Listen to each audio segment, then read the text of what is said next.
Yo, we are back. Let's get it.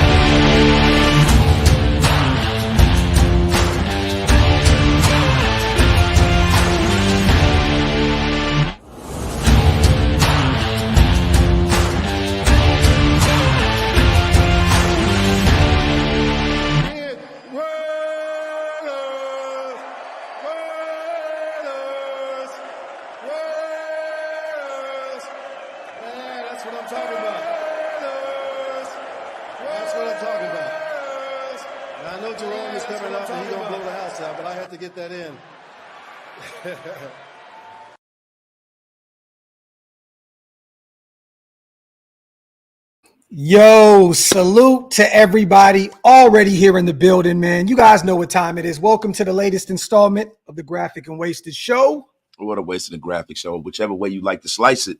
Yes, we have a goodie today. We have a very good friend of the show coming on, man, to talk about free agency in the NFL draft. A lot is going on right now, nation.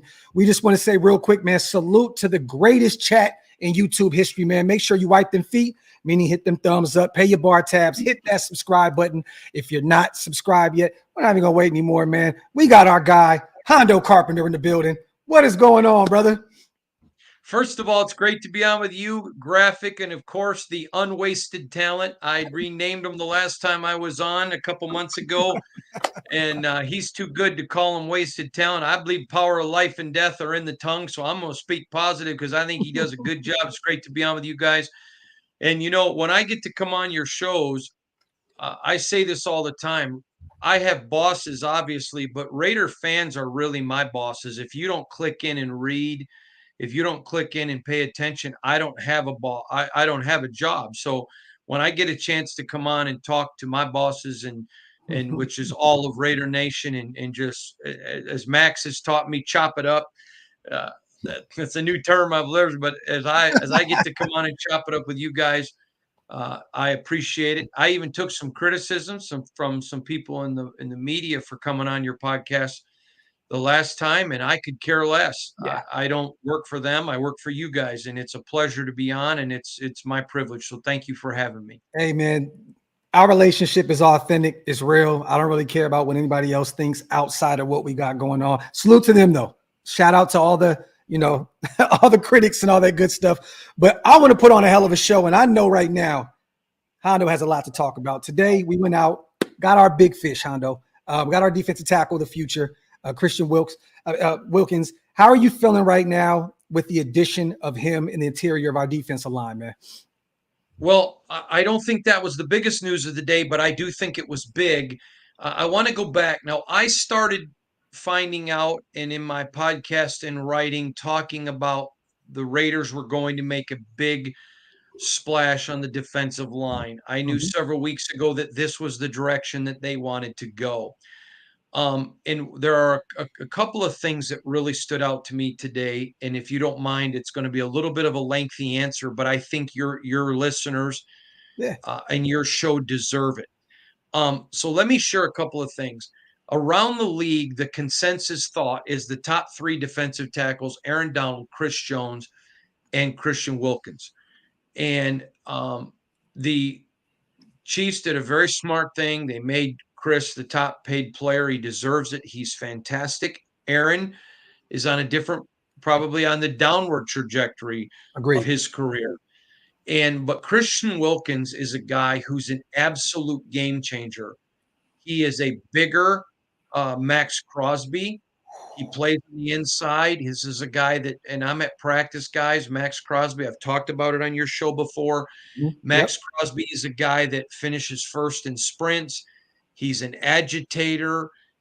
He is a guy that's out there going after people. He's a talker. He's a producer. Christian Wilkins is in tremendous shape for that big of a human being. Yeah. He plays all three downs. He is a space eater. Yep. Now, defensive tackles don't take over a game like a Max Crosby, but what they do is he'll take angles that will at times put his body parallel to the line of scrimmage. So you have to have a center, a tackle, and a guard block him. So running backs will get to the line of scrimmage and like, wait a minute, now 3 holes are taken. Yeah. What do I do?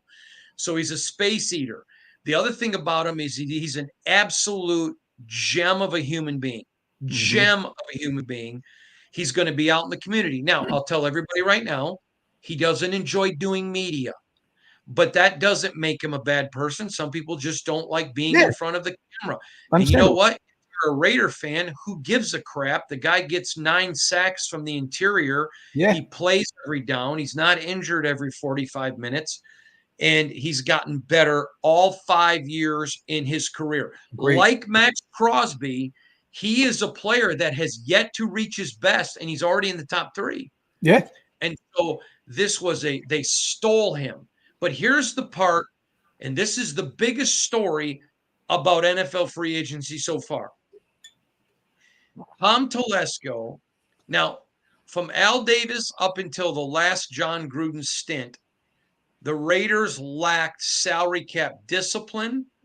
And I've been talking for a week now. The Raiders are going to be frugal, but not cheap. Let me explain. They're willing to pay what a person's worth. That's not being cheap. So if they think a guy's worth 10, they're not going to offer him 7. They're going to show him, hey, we respect you. We want our guys to know we pay. Here's 10, but don't ask us to pay 10.5.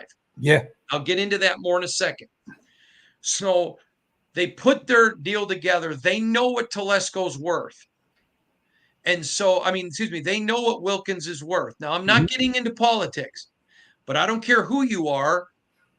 I don't mind paying the money that I owe because I love living in America, but I don't want to pay one red cent more than I have to. Agreed. Okay.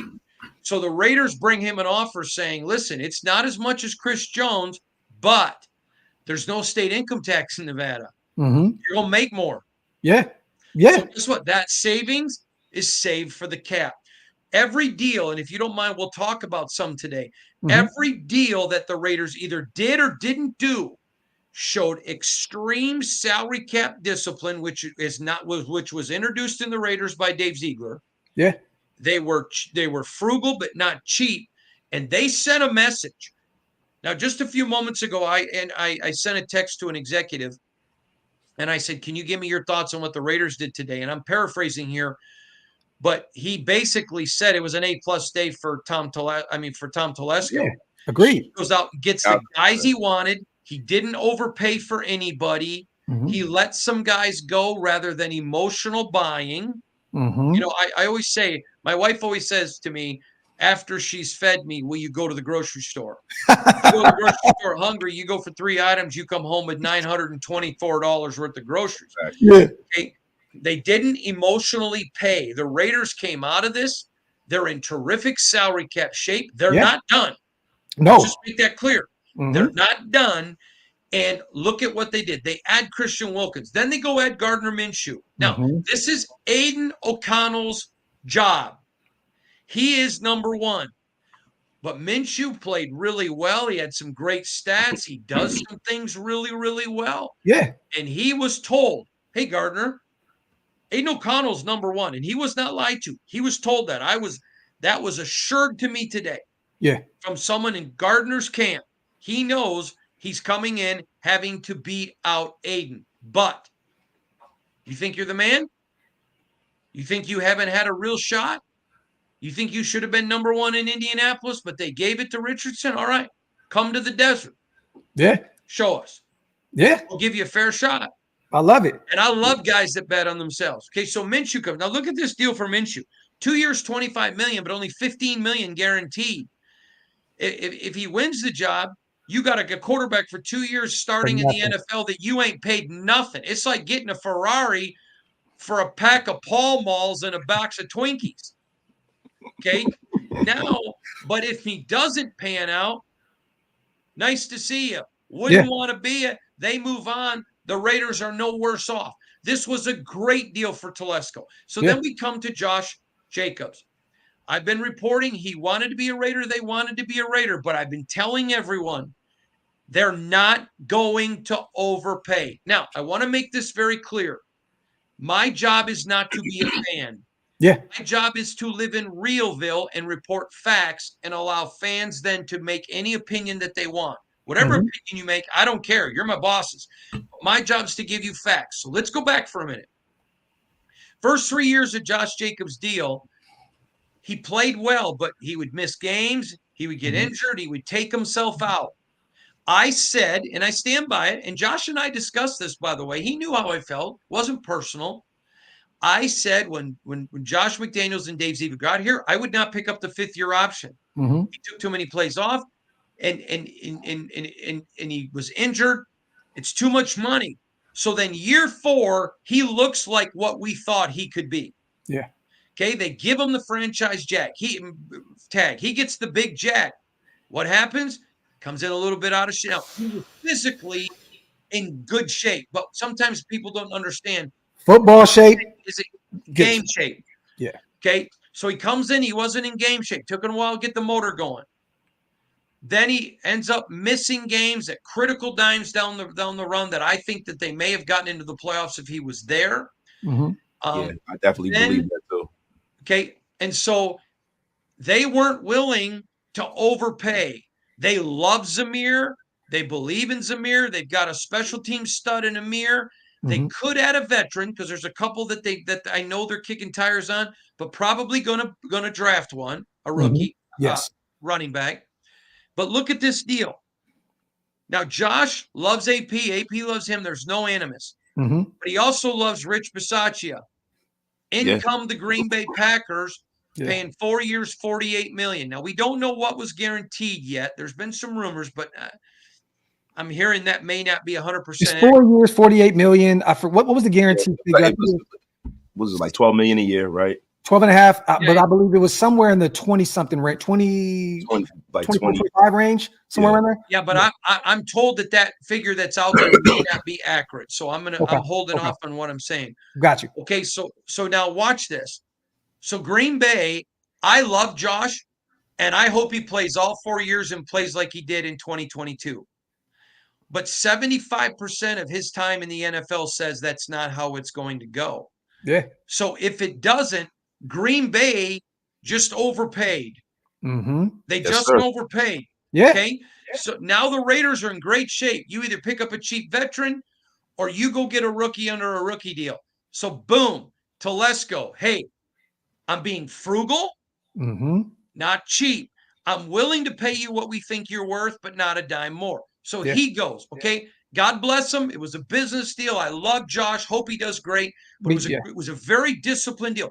Tom Telesco showed you today, Raider Nation, exactly how he's going to lead. Now, remember, a lot of fans who are ignorant and just want to sound cool having a hot critical take, but they sound stupid to people who have a brain. Well, look at what he did and with Los Angeles. The family, the ownership family did those contracts. That was not him. Yes. So if you want to blame him, that's like blaming me if Graphk gets in a car accident. Now, moving along. Yeah. So moving along, I want to point a couple things out. I'm not trying to monopolize the tonight's conversation. You're the guest, Hondo. You're the guest. You don't got to. Look, do your thing. Look, you have 2,200 people in the building listening to you right now. You got all ears, brother. Talk. You're the guest, my brother. As long as you want me, you got me. So let me show you another one. Jermaine Illuminor. Okay. They like Jermaine Illuminor. They wanted Jermaine back. They offered him a very good deal for what they thought he was worth. Okay. But they also know we have a Thayer Mumford. We got some young bucks coming up. And, oh, by the way, I think they're going to do some early draft picks on the offensive line, by the way. Yeah. Okay, so, Jermaine, we love you. We know you love Carmen Brasillo, who's a great guy and a great coach. So, you know what? If they're willing to overpay you, which at 2 years, $14 million, that's more than the Raiders were, we understand you. We love you. God bless you. Have a good day. Again, what did Telesco do? No panic. Yeah. Tom Telesco walked into the room. You know, there's a meme on TikTok that says, I thought I was the coolest guy in the room till this guy shows up. And Tom Telesco walked into the NFL room today for the first time since being hired, and he's not wearing the colors of the Bolts. He's wearing silver and black and says, "Hello, boys. Yep. Now I get to be me." Yeah. And you saw him being disciplined. You watch Bilal Nichols, great guy, played well for the Raiders last year. He goes and get 3 for 21. Major deal. 7 season. Guaranteed. God bless him. But what did they say? No. If we're going to pay certain kinds of jack, we're going to go get Christian Wilkins. We're going to go get some guys. We're going to do some other things. So to me, as big as Wilkins was, and it was mammoth, I think the trophy of the day goes to Tom Telesco. He absolutely nailed it. And him and Antonio Pierce have sent a message to the NFL. This ain't the good old boy network. We're here to mess with the good old boy network. I got to ask you a quick question, Hondo. Go ahead, Wes. Now, with bringing in Gardner Minshew and them telling him that Aiden O'Connell's the guy, does that take us out of the box at 13 from moving up and drafting a quarterback? Because a lot of us, want Aiden O'Connell to be pushed, and a lot of us want, that currency of hope, a big name quarterback in this draft. What do you think, man? I'm gonna say a couple things to you. Not wasted talent, Mr. Supreme talent, Mr. Supreme. Okay, you're good. I'm glad you remembered. So supreme talent. I'm gonna point out a couple of things to you. Okay. Several weeks ago, I broke the story that for the Raiders to move from 13 to 1 was going to take 3 1s and 3 2s. Okay. A lot of people said, well, look what San Francisco did when they moved up and got Trey Lance. Well, first of all, they went from 12 to 3, not 13 to 1. Yeah. That's number one. But I also said last year, and I've said this on your program before, Dave Ziegler knew the cost. He could have moved up and got number 1. But as it went on, the price was too high, and teams make decisions. Other teams jump in. The Bears now are sticking with 1. Yeah. They're sticking with it. Okay, so that pick's not available. I've been reporting since the season ended the Commanders pick. I was told by someone directly involved in the Commanders, we're not trading our pick. Now, the guy goes, if somebody offers Patrick Mahomes, but I mean, we're being realistic here. They're not going to drop their pick. Yeah. Now I'm going to tell you the Patriots are keeping theirs. Okay, I know that. I know someone involved in the process. They're keeping theirs. So those 3 picks are there. So if you wanted Caleb, Jaden, or Drake, they're off the board. But several weeks ago, I did my first mock draft, and this is what I love about the age we live in, and the digital age. You can go back and fact check what I'm telling you. Several weeks ago, I did my first mock draft in which I had J.J. McCarthy going to the Raiders in the 2nd round. But I put in there a quote from an NFL executive that said, if the draft were today, you could get him here. Yeah. But by the time the draft gets here, he's going to be much higher in the 1st round. Now, that person who has picked multiple successful quarterbacks, who I trust, said to me, J.J. McCarthy's number 1 on our board, and it's a long ways from him to 2. Okay? And they only had 2 guys with number 1 grades. Hondo, I want to say this real quick. At the Combine, I heard so much about JJ being the top 2, top 3 guys. People were in awe of JJ McCarthy at the Combine. So I just wanted to. I heard, scouts. I've heard other guys from other organizations speaking about it. Me and Stu were like, wow, like they are really high on JJ McCarthy. But go ahead. And Graphk, I know because you follow my stuff. You can tell your listeners, I'm not lying. I said that weeks ago. No, you did. You did. Yeah. And I'm not doing that pat on my back. I'm doing it so people understand where I'm coming from. Yeah. Okay. I was told today by an executive, I would not be shocked if JJ went number 1 overall. He goes, I don't think they will, because traditionally bad teams always draft in the top half of the draft. And I think that Caleb Williams, and listen, Caleb Williams has more talent than anyone in this draft, but he also has more red flags. And you can't take those risks, because for every Caleb that hits, gentlemen, do you know the success rate for 1st-round quarterbacks? Oh, it's bad. Is 40%. Yeah. Okay. So you can only make that move If you're Tom Telesco and Antonio Pierce, you only make that move if you're willing to bet your future. If Tom Telesco gets fired from this job, he's done. Yes, I agree.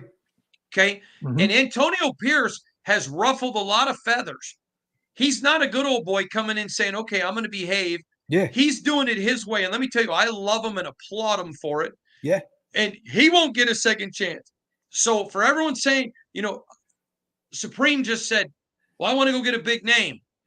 Well, that's great from a fan standpoint because your career's not on the line. You get to do podcasts and bitch about how much of a bad pick it was if he fails.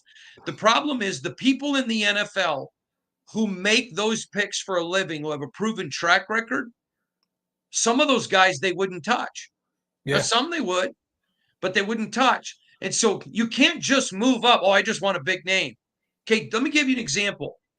So a team that interviewed J.J. McCarthy at the combine, who I'm very close friends with, in fact, we hunt and fish together. Okay. Told me that they sat down with J.J. McCarthy on an iPad and showed him 8 formations. There was multiple teams. It wasn't just theirs. And it was where teams are very good at disguising coverage. Uh-huh. And they said to JJ and a couple other quarterbacks, what do you read here? What's your pre-snap read? JJ was the only one to get all 8 right. In particular, and he didn't tell me what team, he said there was one where he's like, well, this safety's up showing blitz, but he's not blitzing. How do you know? Well, look at his back foot. Look how his heel's up. Okay? That little stuff. And then they played the play and show him, yep, you read it right. Here's the thing. He's the most absolutely on par right now guy who's ready to play day one under center and play. He comes from a pro-style offense. Definitely he understands how that works. He's a prolific thrower. And for people that say, yeah, well, he didn't throw that much. He didn't have to. But go back and watch the game film. I had a general manager tell me, when I first thought about JJ, I thought, well, he doesn't throw a ton. He goes, but my scout said, put the film in when he's throwing against Terrion Arnold, who's going to be a first-round draft pick, and Kool-Aid McKinstry against Alabama.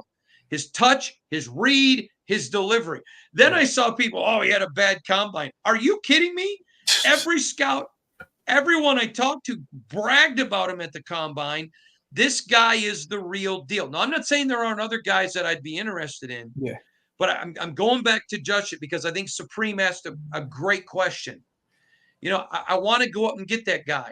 First of all, I don't think the Raiders, and I've been saying this for a couple of weeks, I don't think the Raiders are moving up at all. The cost is too high as a matter of fact. I agree. Number one. Yeah.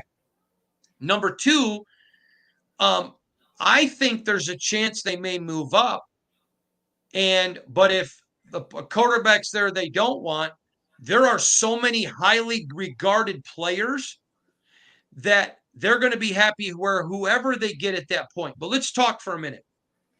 Number 4, Arizona Cardinals. They're going with Marvin Harrison. Oh, clear. Okay. I'm trying to remember who 5 is off the top of my head. I believe it's the Bulls. Chargers and Chargers. They're gonna go alt probably. They'll go Joe Alt right there, right tackle. Well, or Bowers. They could take Bowers also, yes. Yep. But Harbaugh just signed a tight end today. He just signed a tight end. I mean, Brock Bowers is different though, but he did sign a tight end today. But I just want you to know, I know Jimmy, and I know how much he loves the tight end. I think they're going to go offensive lineman, but don't rule Bowers out, especially. I don't want to say too much. Let's just say for right now, don't rule Bowers out there. I'm not saying he's probable in my mock, but right now I still think he's a possibility. Okay. So then you keep going down. You look at Tennessee. You look at the G-men. I'm sorry, if you're the G-men and you got Daniel Jones and you see J.J. McCarty, what about Neighbors? Guys, I'm telling you, I know teams that have Neighbors higher on their board than Harrison. I don't, but I'm telling you there are teams that have Neighbors higher on the board than Harrison. Then you look, I am hearing Tennessee will not let Neighbors get past them. Okay, so let's say the Raiders, though, are maybe able to move up to a certain point. Now, I'm going to make a prediction on your show that I've only made in my reporting. The record for offensive linemen picked in the NFL draft is 5 in the first round. Okay. I believe there'll be a minimum of 10. I believe it. This is a good draft. This is the best draft for offensive linemen in the last 20 years. Probably in ever. Yeah. Yep. So I think there's going to be 10. So I could see the Raiders, but I'm going to tell you this, and Supreme, this goes back to me wanting to answer your question that you asked. Could they move up? Absolutely. Is there a chance? Because I think the price of poker goes down a little bit, to use a Vegas term. But at the same time, why? If you know people are overpaying for quarterbacks, and so that's taken legitimate players, dropping them down, you now make 13 so valuable that what if somebody's from, and I'm just going to randomly pick a number, 17 to 22 says to the Raiders, hey, we'll give you our 1 and our 2. Can we move up? So you go down a few spots, still get a guy you got highly rated, and pick up a 2. I'm just telling you, there's a lot of flexibility here. I was told by an executive, I've reported this several times, that there are some great players that are going to fall. Some good teams are going to want to move up, in that 13 to 22 range, of which the Raiders are at. Pick up some more picks if you're still going to get some great players. And the Raiders showing discipline, showing that, hey, we're willing to be frugal, but we're not willing to be frugal, but we're not willing to be cheap, but we're showing discipline. Here's the thing, very quickly, and I don't mean to monopolize the conversation. No, you're good. But I want to say one thing real quick. Tonight, though, Hondo, we're gonna get the chat involved. The nation wants to ask you some questions tonight, so we're gonna make sure to have some time for them to ask you some as well. But go ahead. Well, let me just say this to the nation. You got questions, I'm here. I'm not rushing to get out. Yep, I'll answer your questions. The only thing I won't answer is my wife's weight, and I still don't understand why she's embarrassed when I tell people she's 120 pounds. I'm 255. Wait, I think, well, whatever. But you get my point. All right. So moving along. So if you're the Raiders and you're showing tremendous discipline and you're having... Oh, your mic. Mike dropped out, Hondo. Your mic. We can't hear you. I'm sorry, what? Mike dropped out. All right, can you hear me? Your mic dropped out. You're good. You're good. Okay, so if you're the Raiders, by showing discipline and being patient, you now get to a place where when the draft gets here and you've done good in free agency and you've filled holes where nobody knows what you're going to do. Because you don't know what you're going to do. How's the board going to draft to me? Now I get to pick a great player, not a player everybody knows I have to have. Yeah. Listen, I think there's a chance they could sign another veteran, but I believe they're going to go the draft route and take a quarterback. But now nobody knows where. Yeah. Now all of a sudden the Terrion Arnold falls. What about the big offensive lineman from Oregon State, who a lot of people think's a stud? Waga. Yeah, I listen. My name is Hondo. People get it wrong all the time. So out of respect, I just say the offensive lineman out of Oregon State. I butcher his name every day.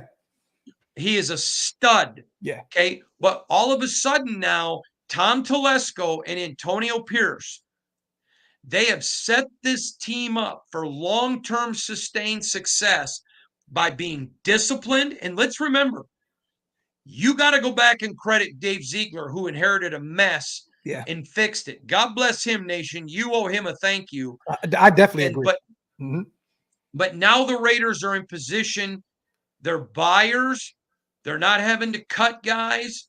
I think there's some guys coming, but they're in a great spot. They're players. This is a great time to be a Raider.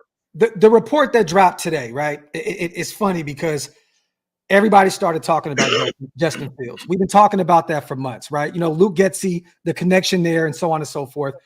His stock is dropping left and right. There's not too many teams that need a quarterback left.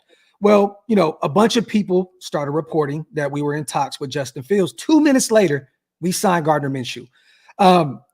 He's probably still available because we all believe that Chicago Bears are going to take Caleb Williams at 1. But is Justin Fields, in your honest opinion, still an option at this point to bring in to battle out with the other 2 guys? I'm not being a politician. Graphk, you can attest to your listeners because we're friends personally off the air. Yeah. I'm not being a politician. I'm trying to answer this as honest as I can. Do I think there is a 0% chance that Justin Fields a Raider? No, I don't feel that way. I think there's a chance. But I think some things would have to happen for that domino to fall that have yet to fall. Okay. I think when this is over and 25 years from now, when an autopsy of the 2024 season, this is why the Bears are the Bears. Yeah. They flubbed it up. I reported a couple weeks ago if they were going to trade him, they should have. Their price was too high. The Raiders were like, no thanks, backed away. Yeah. Then all of a sudden, now I put out a tweet this morning. I talked with an NFL executive, and people can go read this. It's the digital age, hold me accountable, who told me if Kirk Cousins goes to Atlanta, Chicago's in bad shape getting rid of him because now there's no market. It was like when the Raiders wanted to trade Derek Carr, but everyone knew they were going to cut him. There was no market. There's no market now. So it's going to be fascinating. What do I think the door is closed? No. Do I think it is open? Yes. Do I think that it would be hard to walk through the door? I think it would be impossible without opening it more, but I would not call it closed. There are some dominoes that could fall, but at this point, I find it difficult. Okay. Real quick, miss. Salute to Adele. She wants to know, Hondo, what's your take on Aaron Jones potentially replacing Josh Jacobs? We know he's a veteran, very close with Devontae Adams. Hondo, they're close. Played under Luke Getsy also while he was in Green Bay. There's a definite connection. He fits this system of what we're trying to do. What do you think about Aaron Jones potentially coming in and replacing Josh Jacobs? First of all, I like it, but you got to understand a couple things. Green Bay offered to keep him if he would take a pay cut. He was not interested in that. If he's willing to come here for the right money, that was the name I was talking about when I said there could be a veteran, but I think they're going to end up drafting. Yeah. I think possibility. I would really like to see him here. A good guy, a hard worker. He's a thumper. I think he'd be great in a backup role to Zamir White. But I also know if you got to start paying him a certain amount of money, going and picking up another rookie running back to back up Zamir keeps you an even better long-term. And remember, the more you can use rookie contracts to develop guys. Look at Zamir. I mean, I understand he's making a lot of money in real world money. He's not making a lot of money in NFL money. The Raiders got him under contract. So it's beneficial to the team if they can make that move. But if he's willing to be flexible, I say sign the guy. I like him. Good guy, good player, thumper. He fits, but he's going to have to fit what Telesco's doing financially. Now, I started to say something, and it's your show, so I don't mean you interrupt me, but before you made your last statement, my father taught me and my brothers when we were young about negotiation, never fall in love with anything when you're buying something. It's an inanimate object. You fall in love with people. You don't fall in love with inanimate objects. And he used to say, if you fall in love with something, don't try to buy it because you'll make decisions that don't make sense. How many times have the Raiders went out and paid because they loved somebody, even though he was at the end of his career? How many times have they gone out and played because they thought, man, I'm one player away, and they overpaid for someone? Yeah. This is why Tom Telesco is going to be, the players are going to respect him. They're going to like him. They're going to trust his word. But he's not going to fall in love with anybody. Yeah. And so, just like with Josh Jacobs, AP loved him. He loved AP. And Tom Telesco didn't love him. He didn't know him. That's not because he's a jerk. It's because he hadn't been here that long. But he also knew, hey, you can have those relationships in the locker room, AP. That's not my job as a GM. My job is to make the decisions. And guess what? It doesn't fit financially. And AP's like, I agree. Let's go. I trust you. So again, back to Adele's question. Thank you for that question, ma'am. But I would just say to you, I think he fits, but it's going to have to work because a rookie contract there helps with salary cap discipline. Yeah. No, agreed. Go ahead, Wasted. I know you had something. This was one of the big reasons why, for me, Tom Telesco being here was so important, because I think the thing that's been missing from the Raiders is that separation between the locker room and the front office. Now that we have a Tom Telesco, right? We know Tom Telesco has final cut. He is the GM and AP is the coach, right? Do you see Tom Telesco based off of his previous history, kind of going big and taking another big swing at another free agent out there. Like you said last time, there are dudes in the draft that they say, right? Is there a dude that's out there in the free agent market that you could see Tom Telesco reaching out and bringing in? And you've been hinting at a defensive tackle. You've been hinting a little bit of defensive line. And I know we went and got Christian Wilkins, but we may not be done on the defensive line. There's a lot of talk and chatter of Javon Kinlaw with the 49ers. You know, Eric Armstead was just released. You know, just adding two ways to this question there. All right. So let me make a couple of statements that I feel like are very important for me as a media member. I am not a fan, but I have the utmost respect for Raider Nation. I believe a reporter's job is to present information, but it's not my job to harm the franchise. Okay. Mm-hmm. I think there is a player that is a potential trade that is not out there and not on the market yet that could come up available. I think if I were to report it, it could potentially hurt the Raiders, and I don't think that's my spot. My job is to report information. Agreed. You may say, well, then how come you report some things sometimes? Well, if it's already factual, done and over, like, for example, I'll give you a quick one. I knew that Dave Ziegler wanted C.J. Stroud. Mm-hmm. I knew that Josh McDaniels wanted Bryce Young. Mm-hmm. So if you go back and look at all my reporting in the digital age it's available, I said there's one quarterback that I think that they would take, but they're not going to move up. The price is too high. Yeah. I was asked by members of the organization at the time, and I'll kind of tell you how this all happened. So I learned last year at the Combine from another team that Dave Ziegler wanted C.J. Stroud and Josh McDaniels wanted Bryce Young. Mm-hmm. Now, I learned it because one of those two men told the guy who told me. So I went to them and said, hey, I heard, and I asked my question. Are we off the record? Yes. And basically, you know, please don't report this. We don't want it to look like there's animus. And there wasn't. They're friends. I'm not saying that they hated each other. This was a disagreement. If I would have went out and reported that, it would have been hurtful. So what did I do?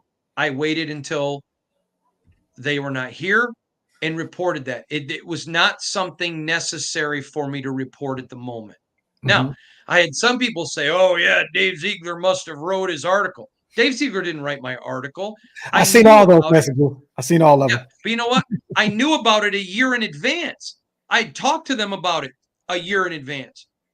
I mean, Ian Rappaport comes out and says, yeah, there's some real truth here. Yeah. I mean, other people had written it. So, but I don't care because it was truthful and that's all that matters. And I don't listen to critics. Yeah. But my point is I feel like my job as a journalist, I have a view that others don't get. And it's my job to not be a mouthpiece for the Raiders. That's why you guys know I've been very critical of the Raiders. Mm-hmm. I believe, the harshest critic on Josh McDaniels after 20 games. Yeah. I was a very harsh critic of his. But I think my job is also not to hurt the franchise. And so I respect that. I think it's honorable to be honorable. Again, there's one superstar out there that I think that they could trade for. There is and to quote Pat McAfee, dog who I think that they could add. I think would be a huge add, but I think there are several dogs they're going after and some role players. But for right now, who that trade is, I'm going to keep that quiet because it's not on the market, and I don't believe that people know about it. In fact, I don't even think that the Raiders know I'm aware of it. I was just told by someone in that organization that had been asked about. Can we, Hondo, can we just say offense or defense? And I'll leave it alone?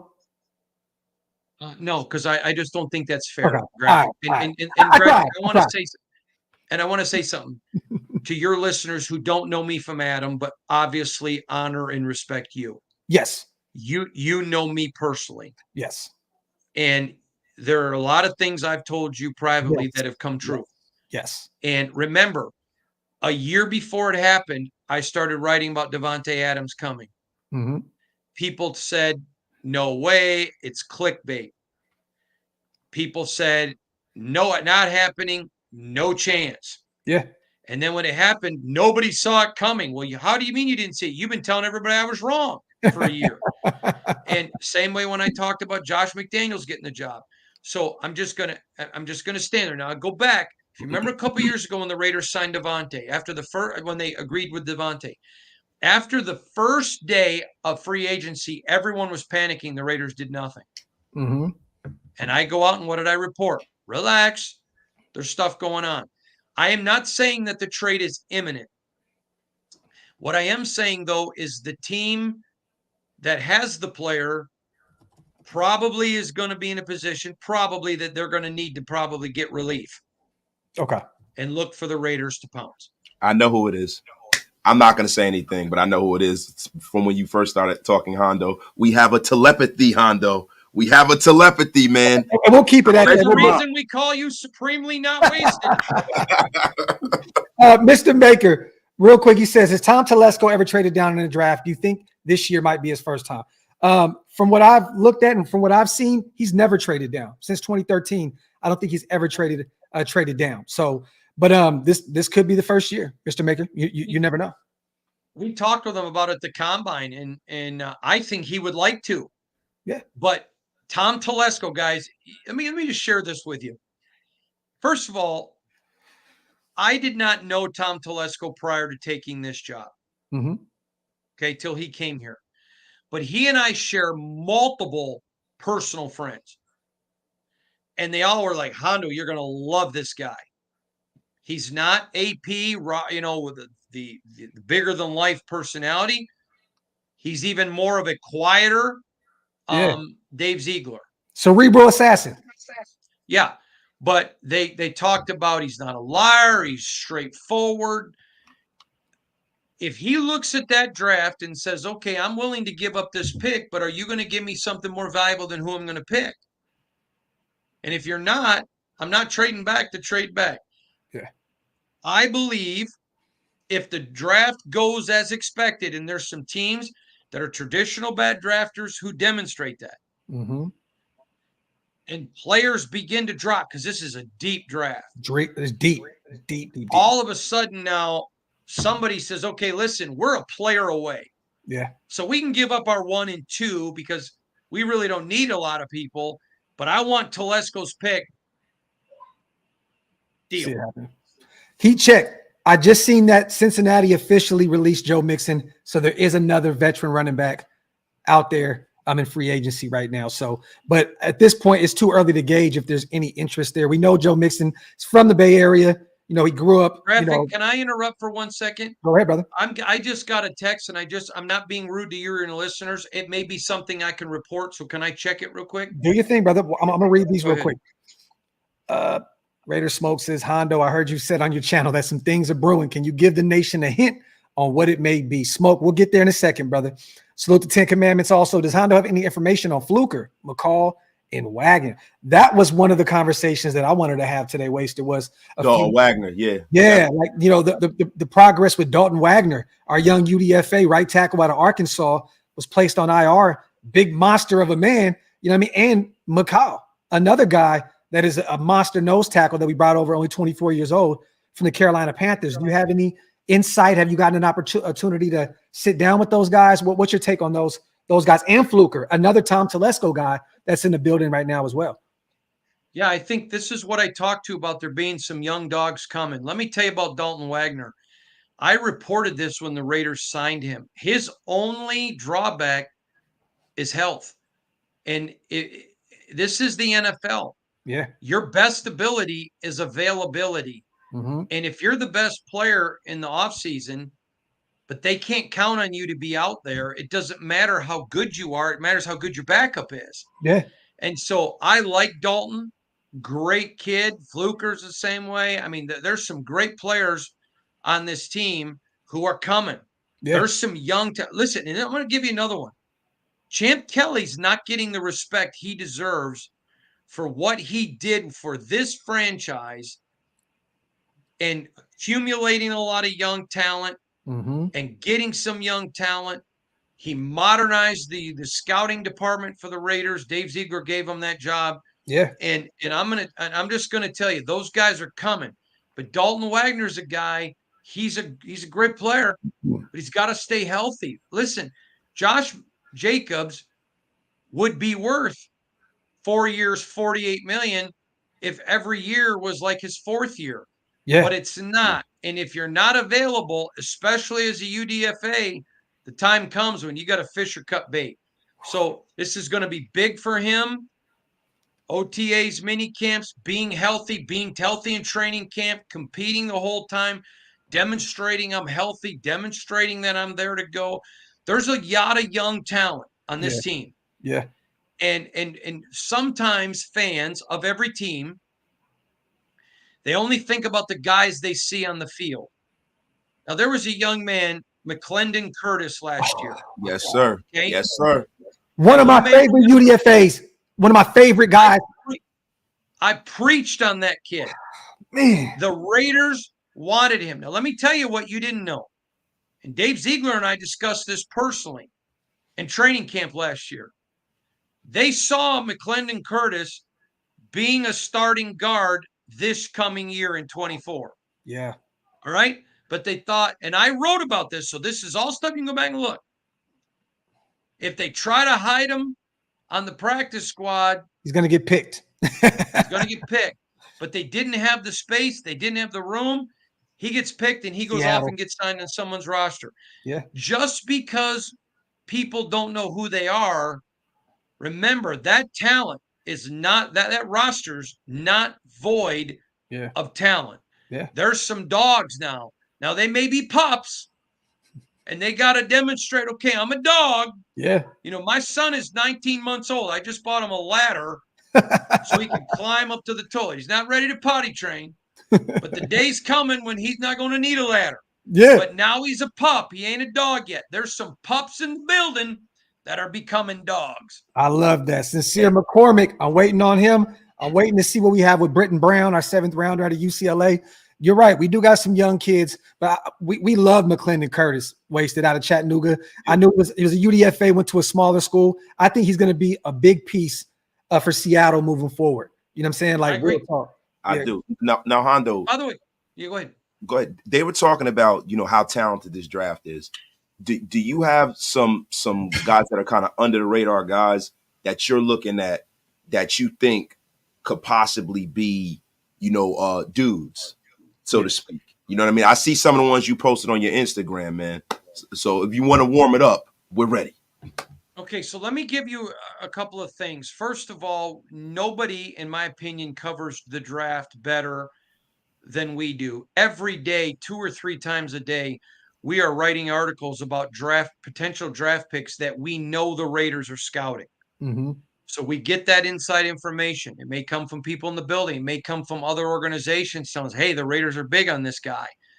The last several years of the Raiders, every pick they made, we scouted and we wrote about before the draft.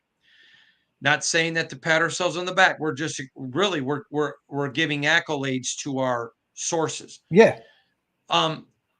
There's a guy, and I don't have my notes here. I wasn't anticipating this. He's an offensive lineman named Crum. He went to. I'll look him up right now. Damn, we were just talking about him. Yeah, I mean, he looks like a Dustin Crum. Dustin Crum. Yeah. No. I'm sorry. Frank Crum out of Wyoming. Out of Wyoming. That's it. Yep. Yeah. That's the kid. Okay. That's a guy that a lot of people came away and said, I think that guy's got a little bit of nasty. In fact, one executive told me at the combine, he said, keep your eye on this kid. The Raiders seem to be eyeing him, and he's a Raider type player now. He's a little bit of nasty in him. And so that's a guy. So, but we're going to get more definitive after free agency, Supreme. And if you guys want to have me back before the draft, like maybe the week before the draft, I'll be glad to come on. Yeah. And I'll be more definitive right now. But that's a guy that a lot of people really like. Now, you may remember last year before the draft, I talked about the young man out of Pittsburgh, the defensive tackle. Oh, you're talking about Kalijah Kancey. Yeah, I had him on my podcast. That was my guy, man. That was our guy too. We talked about him all year long. The Raiders last year were hoping to trade down to pick him. Wow. They were hoping to trade down, get somebody to pay a ransom to move to 7. Yeah. And they were hoping to pick Kalijah Kancey. Didn't work, but they wanted him bad. Man. But he was a guy that was that way. But Crum from Wyoming, this is a guy a lot of people. I had one executive. As a matter of fact, if you don't mind, I'll try to find the text. No, and while you're doing that, I'm going to mention another dog that you've also talked about, that we've talked about, Hondo, who played center, who played guard, played tackle, Graham Barton out of Duke. Oh, yeah. Love him. Another dog that go ahead. This is what one executive told me several weeks ago about Crum. I think that guy's all Raider. The Raiders have their eye on him. He plays with a lot of nasty, like Mike Webster of the Steelers. Ooh. Wow. Okay. Great centers of all time. Doesn't mean, we know what Crum plays. Webster was a center, but he just plays with that nasty. Yeah. And remember, nasty isn't bad. It's not cheating. It's playing to the echo of the whistle, not until the whistle. No, that's true. I want to see where he's projected at. I want to see where they have him projected in this draft. Real quick, Hondo, do you still think we can go out and get one of the top defensive tackles out there available, DJ Reader, John Jones? And I want to tell you, Cincinnati is still in on bringing him back. And I believe Minnesota is also in trying to get him out there to Minneapolis. DJ Reader, do you think at this point, after paying Christian Wilkins, that we'll pay a massive a price tag for another defensive tackle at this point? Well, first of all, you're going to have to, but it doesn't mean you have to pay Christian Wilkins money, because there's nobody left on the table who's Christian Wilkins. Yeah. But there's some dogs, and remember this, guys, if you don't mind. Many people consider the best team in NFL history to be Tom Brady's team that was undefeated. Mm-hmm. So let me tell you the story of how the Giants beat them. Okay. Now, I learned this story from a friend of mine who was on the team with AP.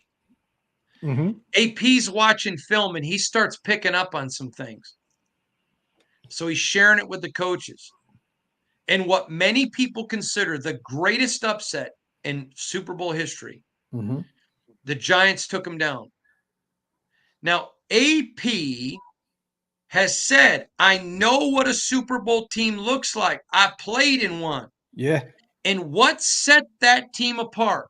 A defensive line that did not have to blitz because your 4 down linemen got pressure. Yep. They're going to invest big jack.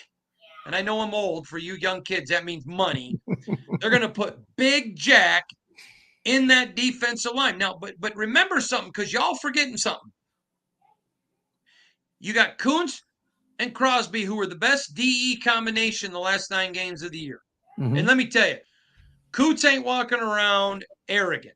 Yeah. But he's walking around, his chest is out. He has now learned who he is.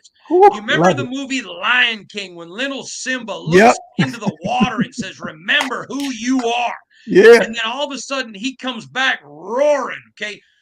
Kuntz is Kuntz. Yeah. Yeah. Kuntz is Kuntz, okay? So you got Kuntz and you got Crosby, okay? Then you got Christian Wilkins. And how about Tyree Wilson?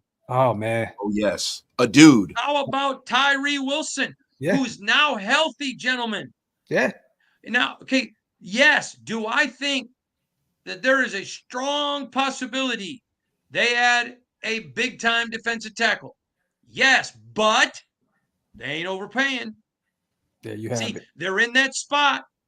We got some dogs. Mm-hmm. So would we pay you to get you? Yes, but we ain't overpaying. Remember, you worth 10, but not 10-5. Yeah. Yes, sir. Hey, just bring Adam Butler back. Just bring him back. Had 5 sacks for us last season. I think you bring one of our own back. He deserves another deal. You know what I mean? He played lights out for us last year. Salute to Reese also. Salute to Silverback. We appreciate you guys. Shout out to the 4,000 people in the building. While we have everybody in the building, Hondo, let everybody know real quick, man, where they can follow you before we continue the show. Shout out to YouTube. Let everybody know who has no idea about the podcast where they can follow you. Yeah, you can go to X, formerly known as Twitter, at Hondo Carpenter. You can also go to IG at Hondo SR and SI.com/NFL/Raiders. You can go to YouTube and find the Las Vegas Raiders Insider Podcast. Click there. I put up 2 podcasts today, one recapping the day, one previewing the day. You can go to Spotify or Apple. If you don't want to look at me, I don't blame you. I shower with the lights off. You can go there and follow us there, but whatever you do. And if I'm not good at the IG thing, and I admit it, but if you do Twitter and you're listening to the Graphk and of course Supreme, just say, hey, heard you on Graphk and Supreme. Great to be on there. And I will follow you back for 24 hours. Everyone that mentions you, I'll follow. Salute to Hondo. Silverback, no, that won't happen, brother, but appreciate you on the donation. Also, Bill H says, Hondo, when is the sock report starting? The what? The sock report? Never heard of it, Bill H. Get the F out of here. I think maybe I know what he's talking about. off the shoes. Go ahead. Oh yeah. I forgot Hondo. Hondo, I gotta get you right, my brother. I am now, just wait. So someone in the organization, I'm not a fan, so I don't wear Raider gear. Yeah. And it's not that I disrespect the franchise. I've got immense respect. But somebody in the organization gave me a pair of Air Force Ones, right? And they're nice. So I took a picture of them wearing my white socks, of which I didn't think anything of it. Back when I was a kid, we used to make fun of old men who would wear tennis shoes with black socks. Yeah.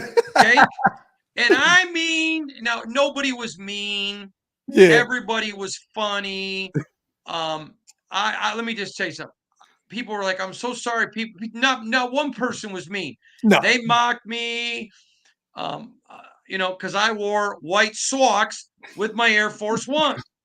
And so on my podcast, my wife came on, and my wife said, I want everyone to forgive me because I gave my husband black socks and he wore the white socks. So I want you to know now, when I wear my Air Force Ones, my wife has bought me 6 pair of socks and I'm wearing the black socks. Nope, Hondo. That's not the problem. The problem is that you can't go full Pistol Pete with the long socks. You got to get the smaller socks, brother. Hey, all I wear is the footies.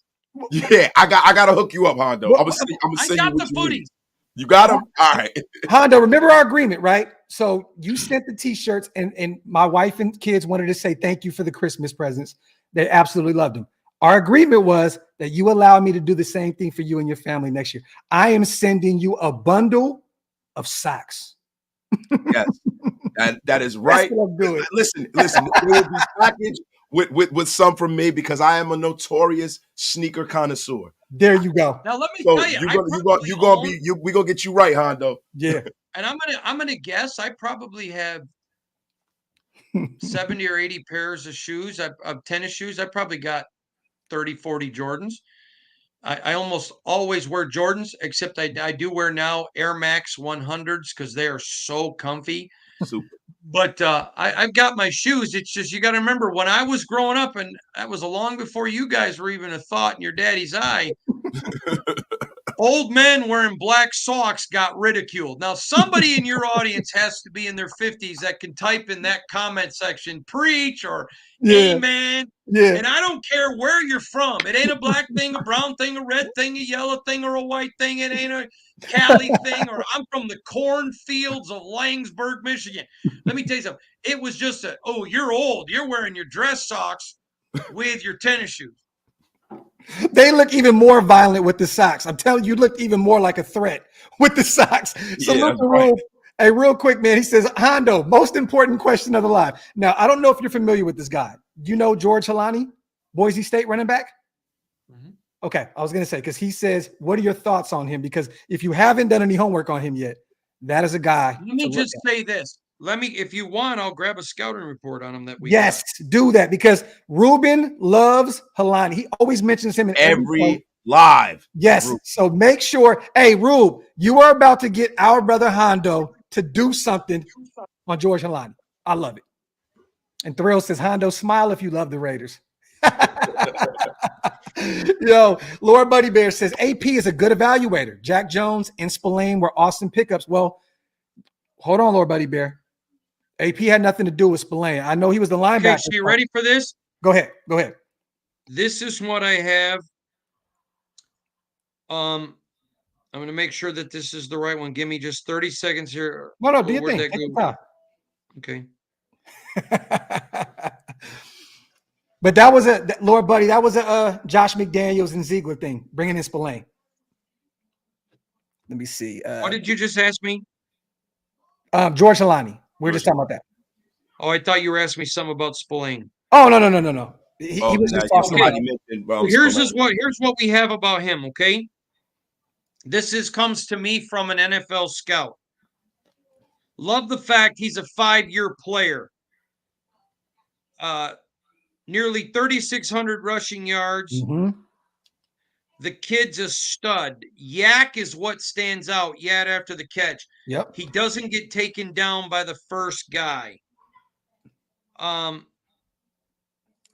He's an absolute freak of nature. Looks like he's made out of granite.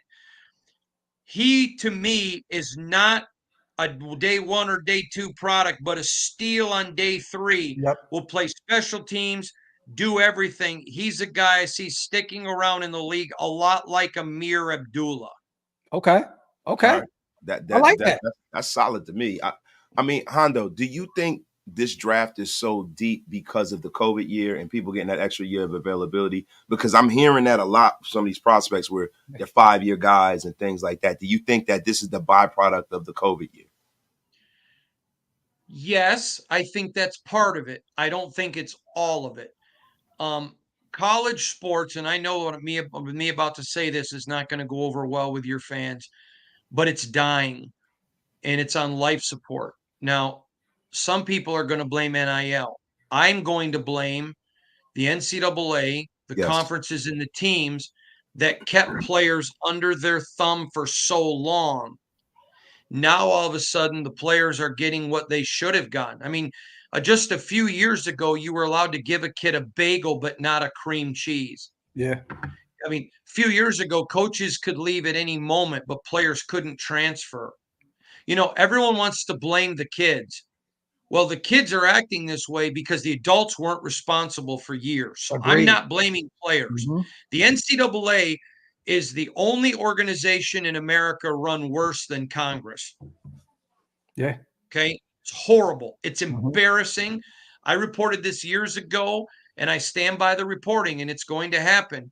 You're going to see the Power 5 pull away and leave the NCAA. That's coming. Yeah.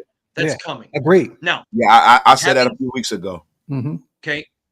But I'm telling you, they were talking about at the Purdue and Michigan State game. I was at the Purdue game the other day, Hondo, in Indiana, when they beat Michigan State. I know I don't want to say that because I know you're a Michigan guy, but I know.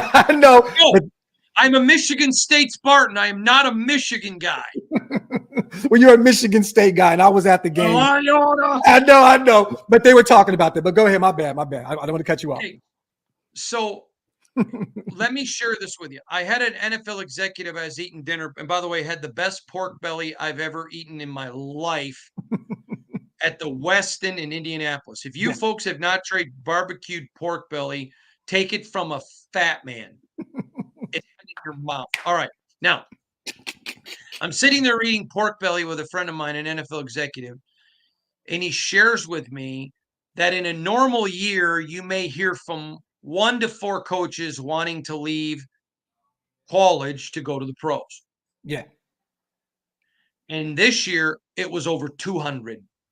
Wow. Coaches are getting out. You've got, part of the reason Nick Saban leaves is because he comes in and he feels like he has a national championship team coming back. and all players want to talk about is what am I going to get paid, or I'm going to transfer to this school. Mm-hmm.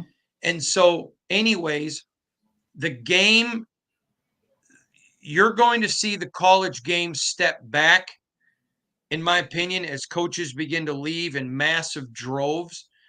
But I do think what you're seeing is for the last couple of years, the college game has been at its best. Now I think it's about to be cyclical and take a turn. I think the NFL, as popular as it is going to be even more popular coming forward. I think the height of the NFL popularity is there's no end in sight. Silverback, I'm going to answer that in a second, but I have a quick question for our brother Hondo. We know how close Hunter Renfrow is with Christian Wilkins, right? They're best friends. In your eyes, do you think he had any type of,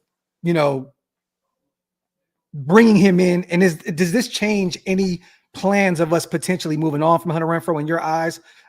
Because of the connection there? Because I know Christian Wilkins and Hunter are like this. I will tell you this. I think Hunter Renfrow, obviously he's married, so I don't mean that disrespectfully, is the kind of guy you want your daughter to marry. Yes, agreed. He is an absolute stand-up human being. I like him. I have a very good relationship with him. Mm-hmm. However, with his productivity where it is, I think it's going to be difficult, but not impossible for the Raiders to bring him back. With this new regime, the way they handle business, I don't see it, but I'm not reporting it won't happen. So, no, I think it would be a business decision, and I think Hunter would know that. I believe if Hunter were to get cut today and it's late, he would be in New Orleans by the end of the night. Yeah, I agree. I think we all agree on that. Yeah. I don't think there would be any hard feelings, animus, nothing like that. It's nothing to do with they don't like Hunter or Hunter doesn't like them. Oh yeah, agreed. Production just not there. And these past few seasons it's dropped drastically. And I get it. There's a guy out there in New Orleans that they're trying to potentially move on with, Marshawn Lattimore. I mean, we can try to make something work there. But salute to Silverback. Can we all agree Minshew has Raider written all over him? I agree. Is there another free agent out there who fits the culture identity that you would love to get? Silverback, I have one. And I've spoken about it numerous times. He's a veteran cornerback, Miami Dolphin, Xavier Howard. I think that he fits the mold of a Raider, what we do. Okay. Okay, give me some pushback, brother. Why not? Why not? Well, I'll give you a couple things. Availability is the best ability. Last year, he did struggle with availability. Okay, I'll give you another one. Every time he does well, he holds out wants another contract. But when he doesn't play well or he's not well, he doesn't give money back. And it's a me mentality. I'm sorry. You're that good and a team is possibly willing to move on from you. There's a reason. And again, he's injured a lot. And that's a big deal. Yeah. And but when he plays well, it's okay. I want more money. Well, what about your contract? Yeah. I'm telling you, the Raiders could have had him before. Mm-hmm. Now, AP, maybe he sits down with him because I trust AP. Yeah. And has a conversation. This is what you will do here. Mm-hmm. And he says, all right, I'm willing to play within those parameters like Bill Belichick did Randy Moss. If AP's willing to do it, I'm all good for it. I'm all for whatever AP wants. I'm riding the AP wagon. Yeah. But I'm telling you, if AP doesn't feel it, I sure don't. To me, that is danger. Okay. Well, do you think there's any player out there in free agency that you think would fit the billing of the Raider mold right now? What AP has been saying, everybody's not meant to be a Raider. Do you think there's one specific player? And I'm not saying to answer if there's ties to the team or anything, or if there's already something in motion. Just a particular player that you see out there that may fit the mentality. Oh, I think there are several. I think there are a lot of good players that want to play for AP that you have to watch them and how they play. I think there are a lot of people that would respond in the AP type of culture. It's a very strong locker room. Let me just say to you, it's Max's locker room. Yeah. It ain't nobody else's. Yeah. And that's not disrespect of Devontae. Devontae is the best at his position. I have a tremendous relationship with him. He is a very good man. But let there be no mistake. Two people run the Raider locker room. When AP's in the room, he's E.F. Hutton. And for all you young folk, go back and look at the E.F. Hutton commercial. He talks, people listen. And when he's not in the room, it's Max's room. So I think the answer to that is that there are multiple guys out there. And so what the Raiders are doing is waiting to see. There's a couple of guys they're waiting on right now, guys that they have offers to, who are looking to see, does anybody else willing to give me more money? What about my feel there? Yeah. There are some guys that are still out there that the Raiders are in play for. But remember what I said, if you're worth 10, we'll pay you 10, but not 10-5. Yeah. This team, 1 week from tonight, is going to be exponentially better than where they are tonight.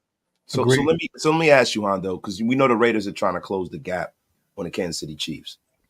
I mean, how much more active do you see the Raiders? Like, there's a guy that I've been very interested in the Raiders kicking the tires on, is Adoree Jackson. Mm-hmm. You know what I mean? What do you think about him fitting that Raider mode? Because, you know, this is a USC guy. This is a guy who's very physically talented, has played for Patrick Graham, and there's some connections there. Yeah. That was the guy that I had, you know, kind of penciled. And if you are going to reveal something that you don't want to, I understand you can recuse yourself from this, but what do you think about Adoree Jackson Jr. fitting in? Returns kicks, too, and everything. Yep. Versatile. Well, let me just say a couple things. I'm pulling up the scouting report. Do you want me to read it to you? Sure. And then I'll talk to you more about him. KC, I got you in a second, brother. I'll read your comment. 1 minute. Give me a second. Here is what I would say. He plays special teams and everything else. I'm not going to read you the scouting report because then you may know who wrote it, or at least the team. Okay. And he's a corner. I like him. Okay, but let me just talk about what you have. You got Nate, who's the best slot corner that there is. You got Jack Jones. Okay, he's a guy that's absolutely there playing like a dog. Yep. Okay, now, don't forget Jacorian Bennett. Speed, who played really good at the end. Yep. Okay, so now there are three. I think they need one more big-time corner. Don't write off Amik Robertson yet, by the way. Agreed. For the right money. Agreed. For the right money. But do I like him? Yes. But you don't need him as a kick returner because you got Amir. Mm-hmm. And he's not a guy that is probably going to step into that third corner and start. And if you're looking at a couple of guys in the draft, if you're asking me Terry and Arnold or Adoree. Oh, Terry and Arnold all day. Yeah. So do I like the kid? Yes. Do I like his game? Yes. Do I think he would fit with the Raiders? Yes. But again, it goes back to me telling you the Raiders are being very disciplined. Okay, is this a spot we can fill in the draft and pay less money? But look at what we have. I mean, you've got face-on or access to other guys that are there. Yeah. You got Jacorian Bennett who's coming. You can go get him meat. What about the price for Adoree? So, I mean, I think those are all the things that go into it. And the hard part is everybody wants to go by everybody. Yeah. But with salary cap, it is all, okay, we're not going to get everybody we want. And we know the offense and defensive line are where this team is going to build first. And that's where the bulk of the jack's going to go. And this No, you answered it. You answered that greatly. And there's a lot of money left. People don't realize the way he structured. Tom Telesco did his thing with this Christian Wilkins contract, Hondo. The cap hit is only $11.5 million this year. So, I mean, like, you got one of the best defensive tackles in the league at a premium position for $11.5 million. And next year goes up. But at that point, it's a great deal when you're paying him $31 million a season. Like, so there's a lot of money right here left over. And I wanted to transition into this question with what I'm saying. One Bless says, great show so far, gents. Salute. AP said he didn't want a Band-Aid fix at quarterback. How do you break down the Minshew signing, considering there's chatter about moving up to grab a quarterback? A lot of people think and assume that we spent a lot of money on Gardner Minshew when in reality that wasn't starter money. That's a high-end backup money. I mean, Jacoby Brissett just got $8 million for 1 year with New England. I mean, technically, we're getting, I respectfully disagree with you. okay. I mean, he got 2 years, 25 million, only 15 million guaranteed. I don't even think that's a high Oh, no. backup. I'm saying people said, now, I'm not saying I have. I'm saying other people on Twitter were freaking out about the price tag. I mean, Yeah, realistically, but I think go ahead. with his resume and his talent, I think they got a deal on him, and he's only 15 million guaranteed. Yeah. So I want to address that comment because I was sitting probably 18 to 24 inches from AP when he made those comments. Okay. He doesn't want a Band-Aid, but a lot of people took that as him being critical of Aiden, but he came right back later. And by the way, this video's up on my YouTube page, Las Vegas Raiders Insider with Hondo Carpenter. You can go watch it yourself. He came right back a few minutes later and said, whoever we pick, Aiden's our guy. Yep. So what he was saying is, I'm tired of there being wondering. I want to get this position settled. It's too important. I want to get it settled. If Aiden's the guy, great. If the rookie's the guy, great. If a veteran's the guy, great. Let's get it settled so we can get on and play football and not be talking about quarterbacks. That's how he meant it. So I've had people say to me, boy, you always talk about Aiden. You must think he's Kenny Stabler. No, I don't. But I haven't seen enough to say he ain't. He went 3-1 against the West, the AFC West. Last 4 games, 8 touchdowns, no interceptions. Last 5 games, 9 touchdowns, 1 interception. Yep. No OTA, no mini camp, no training camp with this offense. Down 2 offensive coaches, and it wasn't even the AP system. Yeah. I am not saying he's Kenny Stabler, but I'm saying some of y'all need to put some respect on that kid's name. Because I'm telling you, I'm in the locker room. I know the respect the team has for him. Now, listen, this is the cool part. He's in there every day. Yeah. He's not upset. He wants them to go pick guys. He wants to compete. Listen, let me tell you a great story about him. So he's on his way. He's probably going to go play at a small Division III school in Michigan. Mm-hmm. He goes to Purdue. Oh. Sorry, I'm a Big Ten guy. I always got to get my shot. Okay. I love it. He goes to Purdue. He's the 6th round guy. Mm-hmm. Competes. After what is essentially his junior year, he was considered a 1st round pick if he came out. Yeah. Okay. Mm-hmm. He decides, no, I want to do something Purdue's never done. I want to go to a Big Ten championship game. Yeah. He comes back. His brother dies. Yeah. With less talent around him, he makes it to the Big Ten championship game. Yeah. But because of less talent being around him, he falls. I'm sorry.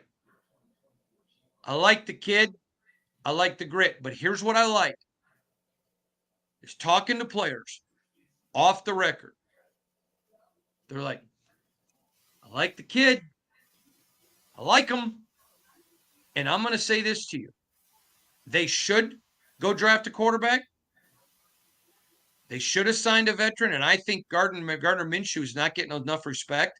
Mm-hmm. I think that was a really good signing. Mm-hmm. I agree. But I'm going to tell you, anybody who says they know he's a failure, you don't know nothing. But you're the guy that'll make 12 predictions, videotape them, and the one that's right, show it. You probably live. Your girlfriend's last name is .jpg. The point of the matter is, you can have things that you don't like about him. Yeah. I think he needs to be more mobile. Mm-hmm. I don't like that about his game. But I also know he showed more mobility at Purdue, and he gets to the Raiders where Josh McDaniels says, don't move. Yeah, stay in the pocket. Mm-hmm. So, I mean, it's like telling your kids, come over and give me a hug, and every time they do, you punch them. Yeah. If all he hears from the moment he gets hired till Josh gets hired is don't move, stay in the pocket, stay in the pocket. He's not going to go anywhere. Yeah. I hear you. I hear you. I mean, Hondo, the only thing that I was looking for in this whole process with Aiden O'Connell is I want for him to definitively go in there with a real foil to him and actually win the job. If he wins the job, I'm with it. I just don't want them to anoint him the starter based off of him having some success last year. Yeah. Okay, well, let me disrespect you respectfully and tell you that you disagree with AP, which is fine. He's not God and neither am I. But I'm going to tell you why AP and I disagree with you. AP and I disagree with you because he went 5-4 as a rookie. He went 3-1 against the AFC West. He went into Kansas City and beat him, and his teammates believe in him. He should not be anointed and given the job, but he is number one on the depth chart till somebody beats him. Oh, that's exactly what I just said. My thing is that I want to see, from a fan's perspective, as a pundit for the Raiders, I want to see him beat out somebody credible. I think competition is healthy. Yeah, and I think that's something that has been missing from the quarterback position for the Raiders for the last decade. You know, there were times 100%. Where Derek Carr, he never had a foil. He never had anybody push him. And I don't mean to bring up Derek, but it was just, I thought that was an issue and that was a problem. And I think until you establish yourself as like an all-pro, you should always have competition. That's just my point. No, I agree. And let me tell you something, and I want to say this because I know a lot of people love Derek Carr and a lot of people hate him. Okay? I have tremendous respect for Derek Carr and consider him a friend. Mm-hmm. I respect him. I like him. But I'm going to tell you something the Raiders did to hurt him. And I don't think it helped him because it frustrated teammates. And I can now talk about this because Max Crosby's talked about it. But about times Gruden getting angry when they would sack him or intercept him. Batting balls down. Yep. And he didn't want that. Yeah. Don't bat balls down. He would get mad. Derek, not because Derek asked for it, but Derek was protected. And so it caused frustration. You may remember I wrote a very extensive deep dive article about the divorce between the Raiders and Derek Carr. Yes. Yep. And phenomenal piece. I might add, my kind brother. Thank you. And one of the things I wrote in there was several of his teammates told me Josh McDaniels got there, and when John Gruden had an issue with Derek, he would do it in his office.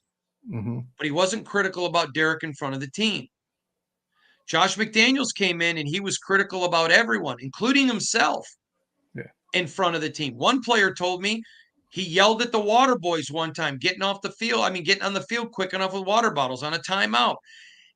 Whether you love Josh or hated him, the standard was everybody gets called out equally, and he would call himself out. Yeah. And that they said it just seemed to be that Derek almost went into a dark place because he wasn't used to that in front of the team. Now, I don't think Derek's a wimp at all. I'm not claiming that. I'm saying I don't think the Raiders helped him. Yeah. I think, and the Raiders have made it clear to Aiden, you are our number one quarterback, but you need to know everyone we bring in is being told they're going to get an equal opportunity to beat you out. You are anointed. Yeah. You're the guy. Yeah. Until somebody beats you. In the words of Ric Flair, to be the man, you got to beat the man. Woo! Until that happens, you're our guy, but you need to know every day is a competition. And here's the part. Aiden loves that. Yeah. Anybody thinking Aiden's at home? No. He loves it. Yeah. It makes him better. It drives him. That guy's got a lot of Max Crosby inside of him. 100% different, but he's got that drive. He got that dog in him. Adam win? No. Rashad White is still under contract with the Tampa Bay Buccaneers. I know he was kind of trolling a little bit with the Brandon Ayuk and the Jaden Daniels thing. Rashad White is still on his rookie deal in Tampa Bay. He's not going anywhere, brother. Salute to Ty Davis. Also, dozed off. What did I miss? Salute Graphk Wasted. Salute Hondo. I watch your show every morning. Good work. And tell your wife and son, Raiders. Salute to our brother Ty, man, in the building. And Kinlaw just signed with the Jets. 1-year deal. So another DT is off the board, you guys. Real quick, there's a couple more questions I got in here for you as well, Hondo. Let me see. Just throw my idea at you, Hondo. Trade down a few spots. Pick up some extra draft capital. Use it on O-line, which I agree with.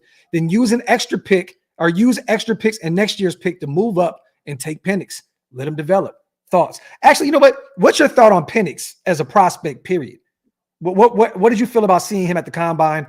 Were you impressed by him? I mean, he's one of the best pure passers in this draft. All right, so let me tell you a couple things about Michael Penix, because I actually covered him in the Big Ten years ago before I came out and cover the Raiders. Indiana. So terrific kid, was great in the interviews at the combine, looked great throwing the football. Mm-hmm. Here's the problem. Availability is the best ability. Mm-hmm. He suffered multiple different injuries that destroyed his career at Indiana. Now, if it was just, let's say, a knee, well, you can have a knee and then maybe a doctor missed a spot, so you go back and have a second surgery, then you go back and get the scar tissue cleaned up.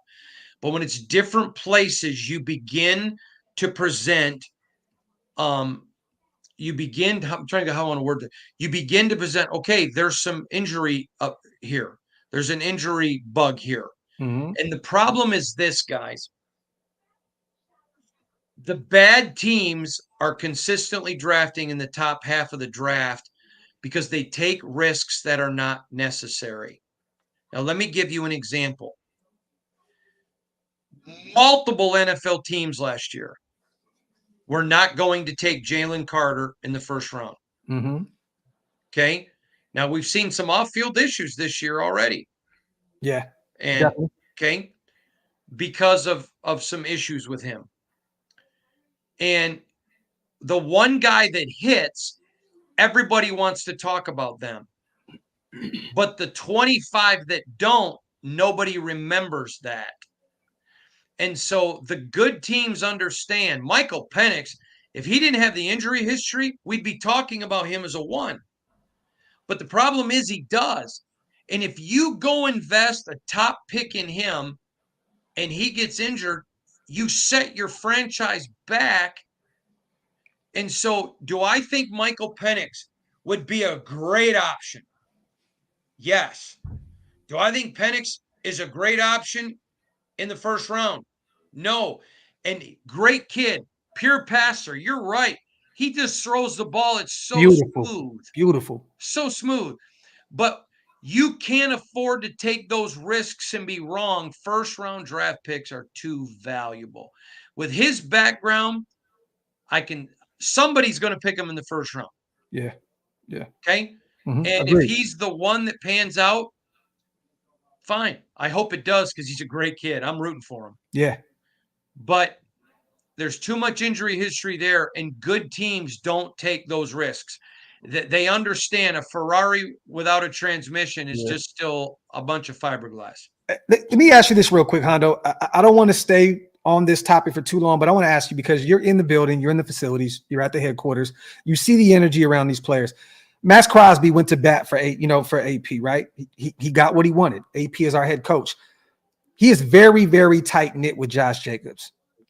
At this point, do you think that Max Crosby understands the business of the NFL now, and he's not going to take this one personal? Because I know a lot of people were kind of concerned about how he would feel if Josh Jacobs walked in free agency. He's fine. Okay. He understands it. Yeah. He gets it. He knows the business. That's why he made the comments he made about AP, because he understands the business. And remember, you can be friends with people and still know the situation. Yeah. You don't think Max, when he's out there risking his life with a infection in his leg that could go septic and literally cause either death or amputation, notices when people aren't out there? Yeah. Now, I'm not calling people soft, and I'm not saying that Josh could play. Don't hear that. Mm-hmm. But I know that's why Darren Waller isn't here. There were a lot of players frustrated that Darren Waller didn't play. Yeah. And let me tell you, I don't believe Josh is Darren. I 100% believe Josh couldn't play this year. Oh yeah. Please. Yeah. I am not dogging him. I love that young man. Yeah. But they understand. All right, I get it. You can't play, but I need somebody in your spot who can. You got to be able to count on me, and I got to be able to count on you. I can tell you with certainty, Max is good. Okay. One more thing. with free agency, and I'm gonna ask this question. I know Wasted probably got one more too. We're about an hour and a half in. I'm not gonna keep you all night, man. But do you think that I think we're gonna make a few under the radar moves? Like last year, right? Remember, Robert Spillane wasn't the sexiest name in free agency. Marcus Epps wasn't the sexiest name in free agency. They end up being starters for us and playing impactful football for us. Do you think there's one more move that's going to move the needle in terms of like, wow, I can't believe the Raiders went out and got him? Because I think we're going to have a few under the radar moves. Maybe a Kendall Fuller. You know, there's a lot of talk about us potentially bringing in the corner from the Commanders. You know what I mean? I know he had a down year because they moved him into the slot because of injuries and stuff like that. When you put him on the perimeter, he's still a high profile corner. I mean, is there one of these guys that you think we're going to make one more big move, or is there a few more big moves and there's a few under the radar moves? How do you feel moving forward with free agency? Well, a couple things. Number one, you can go back and look at YouTube. I said the signing of Spillane was massive and took tons of heat for it. That was a huge signing that went under the radar. Yeah. Yes, there are several players that they're looking at right now where some deals are out there. They're waiting for them to figure out where they are. Last year, offered a Spillane. The Steelers tried hard to get him to stay, but they just couldn't equal the numbers. Spillane took the money. Yes, there are some guys out there right now, some that have some offers, or certainly some feelers. I don't know that you would call them offers, but we would, you testing the waters. So yes, absolutely. I would think there could be. I'm thinking of two guys, but maybe three, maybe even four, but two I can think of for sure that I think have a really good shot. Okay, all right. Waste, you got some? Yes, I definitely do. With all the moves that have been made, the moves that could be made, some of the ones that are on the back burner, and going into this draft, how close do you think the Raiders are to closing the gap on the world champion Chiefs? Well, first of all, non-wasted supreme talent, Maharaji. I got to show respect to my guy. He's my guy. Yes, so let me just say this, and I'm not being argumentative. I want you to just stay with me for a minute, and when we're done, I think that you and I will be on the same page. They went in to Arrowhead on Christmas Day. I think the number was 47 or 57 million people watched the game. It was some massive number. Yeah. Taylor Swift sitting in the stands, and the Raiders punched them in the face. Yep.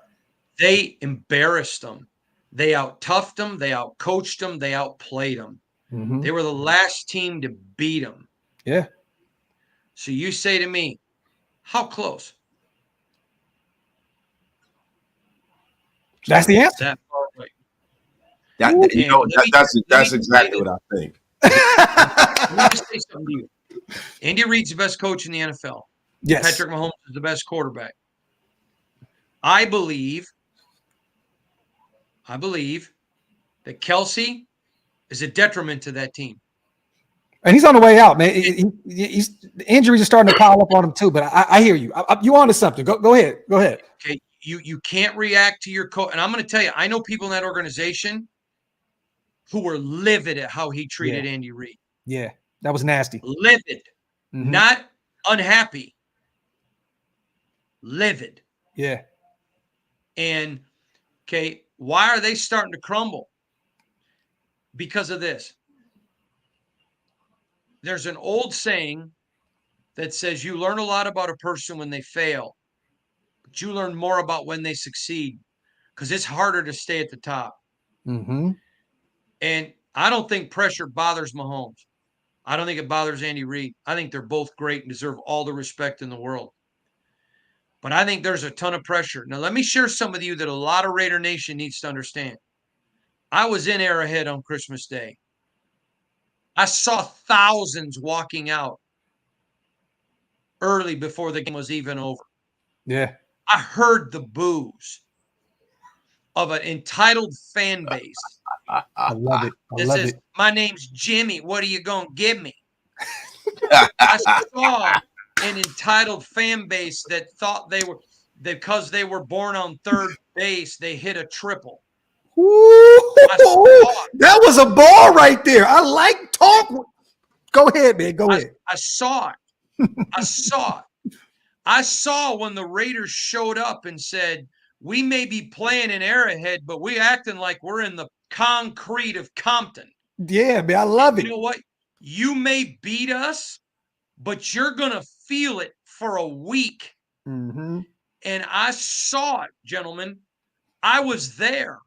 I was in the locker room. I saw the look in their eyes. Yeah. I know what defeat looks like. Mm-hmm. I saw it. How close are they? Well, I would say to you, does Christmas Day not tell you how close they were? They are the man. To beat them, you got to go through. For the Raiders to get where the Raiders got to go, it goes through Arrowhead. Yes. But the last time they were in Arrowhead, they pounded them. Yeah. They physically beat them up. Mm-hmm. And I'm telling you now I believe this. I believe this. I'm not trying to preach you. Just follow me for a minute. There's a story in the Bible Let's go. about a woman who's about to die, and all she has is a little bit of oil. And so the prophet says to her, go to your neighbors and get as many buckets as you can get.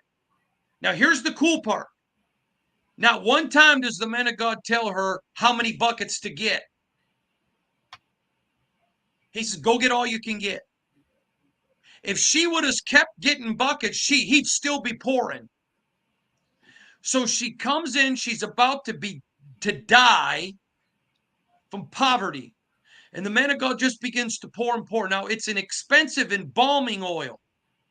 And when he filled up all the buckets, he said to the woman, now go sell it, pay your bills, and keep the change.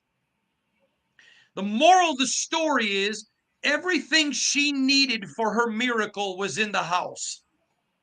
Wow. Everything she needed. Do the Raiders, can they add some more parts that are going to make them better? Yes. But everything they need to beat them is already in the house. We've already seen it. They didn't beat them with Josh Jacobs. Yeah. Yeah. Okay. They didn't beat them with Gardner Minshew. Yeah. They didn't beat him with Christian Wilkins. And oh, by the way, Max Crosby's on one leg. Yep. But I know what I saw. And what I saw is Kansas City wanted none of it.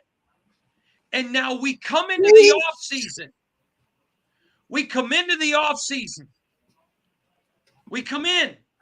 And AP's talking about the Mahomes rules. We're going to take the head off the snake. And for all of you kids complaining, shut up and go watch Al Davis say the quarterback early in the game must go down and go down hard. Yep.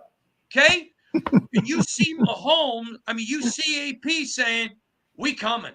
Yeah. And you know what?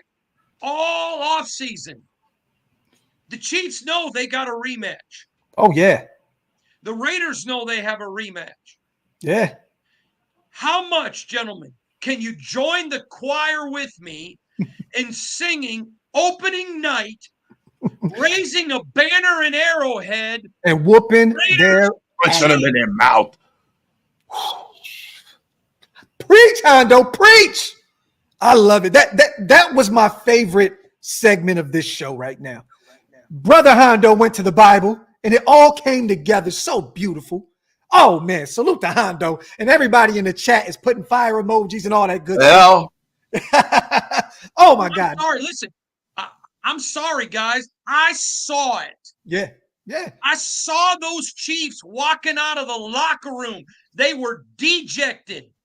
They were deflated. They were demoralized. Yeah.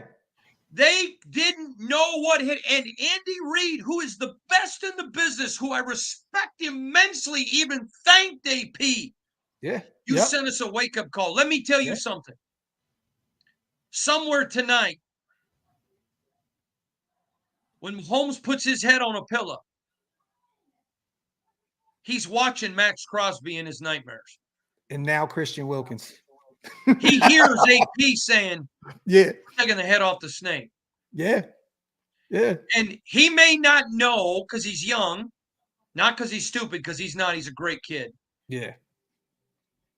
But everybody in Raider Nation needs to have AP's back and saying, wait a minute, why are you mad at him? He's just saying what Al preached. If you don't like what AP's preaching, then you're not a Raider, because that's written by Al Davis, the Godfather himself. Set in stone. This game is physical. It's not soccer. It's not volleyball. It's not golf. It's not speed skating. It's not track.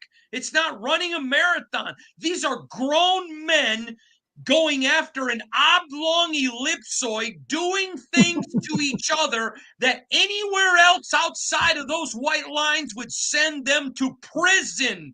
Definitely. That is what the beauty of this game is. Man, let me find out, Hondo. Man, come on, man. Preach, Hondo. Preach. Salute the Raiders stash. I'm going to ask him about that in a second, but I have a quick question. Salute the stash. I will definitely ask him about Spencer Rattler, but I want to ask you, there's a lot of ways to free up more money here in this free agency class, right? We can restructure a bunch of guys. Devontae, Colton Miller, Max. Do you think that Tom Telesco goes that route and pushes a few dollars back in order to still operate a little bit more in the free agency period? Yeah, I think he will. I'm not reporting it as factual, but I think he will. I think that they can restructure Devontae, Max also. And I think there's some guys that they can let go too, like we talked about Hunter.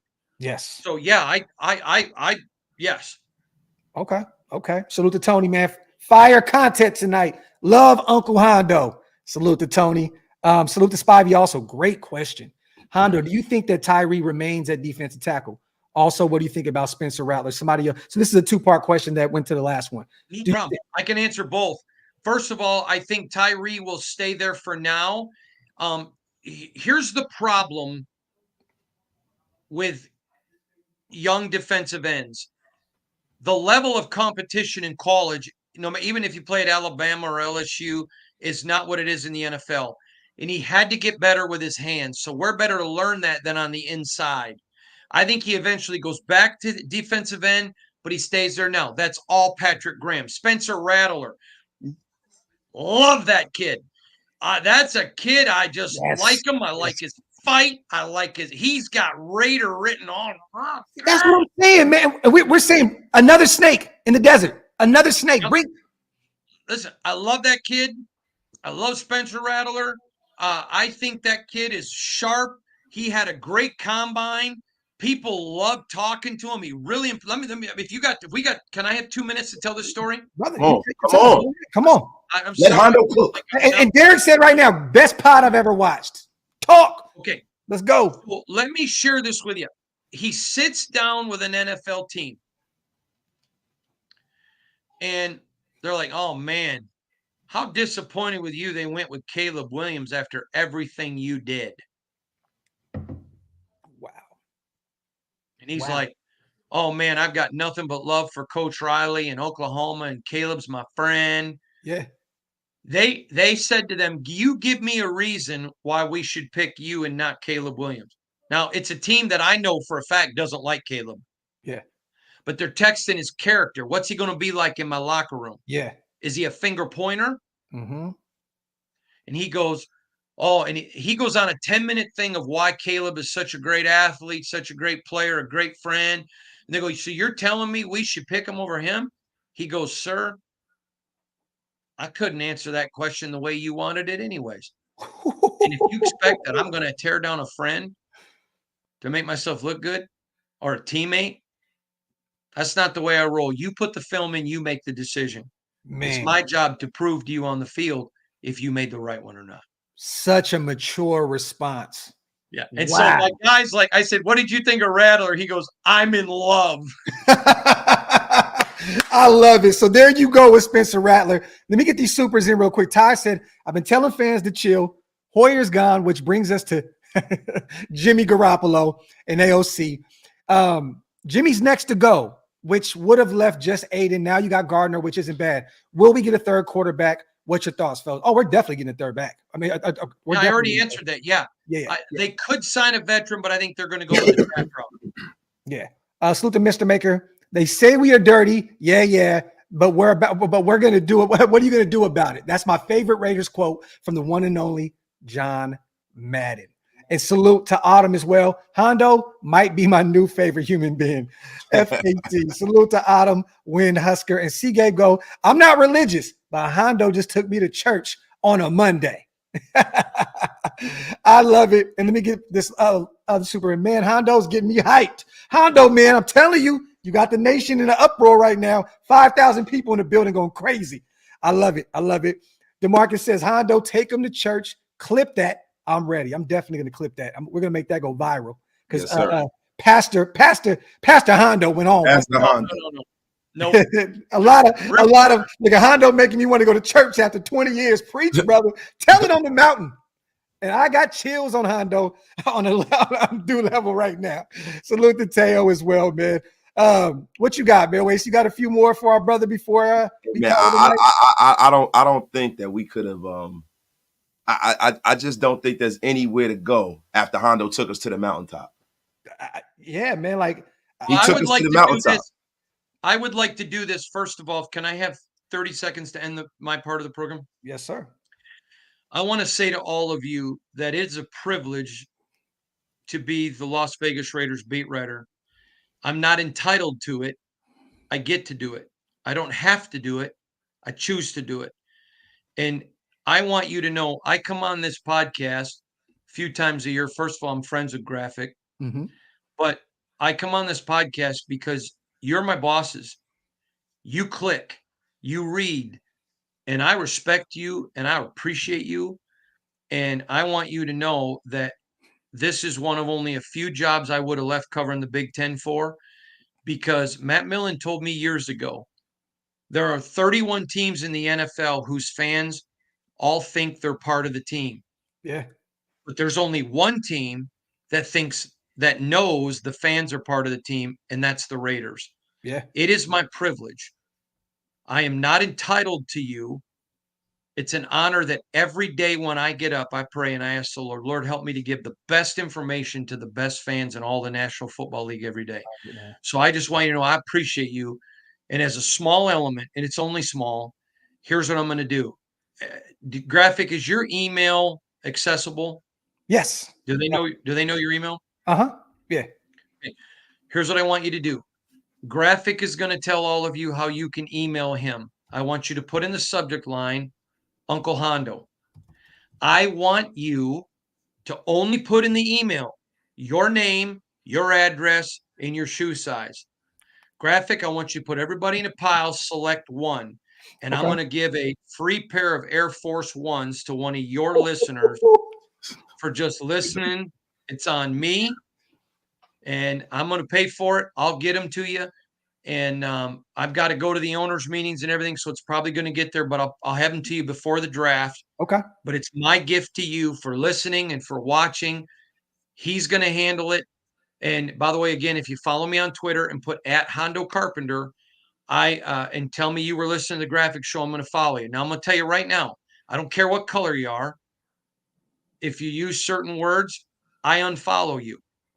I have a son that's multiracial. That word is there are certain words that are unacceptable.